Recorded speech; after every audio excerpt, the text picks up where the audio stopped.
কত সুন্দরভাবে গুড়টা জমে জমে আছে এবং দানা দানা হয়ে আছে, যে কারণে আমরা এটাকে দানা গুড় বলি। আমাদের কাছ থেকে দানা গুড়টা অর্ডার করার পরে যতটুকু পারেন গুড়টা খাবেন, খেয়ে টেস্ট করবেন যে আসলে গুড়টা আপনার জন্য পারফেক্ট কিনা। দর্শক, আপনারা আমাদের কাছ থেকে দানা গুড়টা অর্ডার করার পরে আমাদের এই দানা গুড়টা মুটকি এভাবে খুলবেন, খুলে তারপরে এইভাবে আপনাদের একটা বাটির মধ্যে সুন্দরভাবে ঢালবেন। দেখতে পাচ্ছেন দর্শক, ঢালার সময় আপনি একটা অন্যরকম বিষয় ফিল করবেন, কত সুন্দরভাবে গুড়টা জমে জমে আছে এবং দানা দানা হয়ে আছে, যে কারণে আমরা এটাকে দানা গুড় বলি। এইভাবে একটা বাটিতে ঢালার পরে আপনি চামচ নিয়ে বা হাত দিয়ে আপনি এটাকে মুখে দিবেন। প্রিয় দর্শক, এটাকে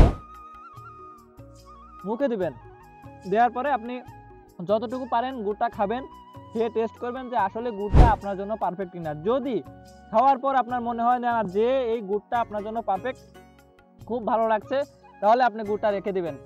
আর এই গুড়টা রাখার পরেও যদি আপনি 6-7 দিন বা 10 দিন খেতে খেতেও যদি মনে হয় যে না গুড়টা আমার কাছে ভালো লাগছে না, আপনি আমাদেরকে একটা কল দিবেন। আপনি আমাদেরকে কল দিতে দেরি হবে, আপনার অ্যাকাউন্টে টাকা রিফান্ড করতে দেরি হবে না ইনশাআল্লাহ। তো প্রিয় দর্শক, এই হচ্ছে আমাদের দানাদার গুড়। আপনারা যারা নিতে যাচ্ছেন খুব দ্রুত আমাদের স্ক্রিনে দেখো নাম্বারে কল করুন, আমাদের ভাই বোন আছে ফেসবুক পেজে ইনবক্স করুন, অথবা এই ভিডিওর অর্ডার নাও বাটনে ক্লিক করে এখনই অর্ডার করে ফেলুন। কারণ আমাদের 105টা গাছ, আমরা 4 থেকে 5 দিন জিরান করে করে তারপরে গাছগুলো কাটি। রস খুবই অল্প পাই এবং গুড়ও খুব অল্প উৎপাদন হচ্ছে, তাই স্টক খুব কম। যত দ্রুত অর্ডার করবেন তত দ্রুত পেয়ে যাবেন ইনশাআল্লাহ। ধন্যবাদ সবাইকে। আসসালামু আলাইকুম রহমতুল্লাহ।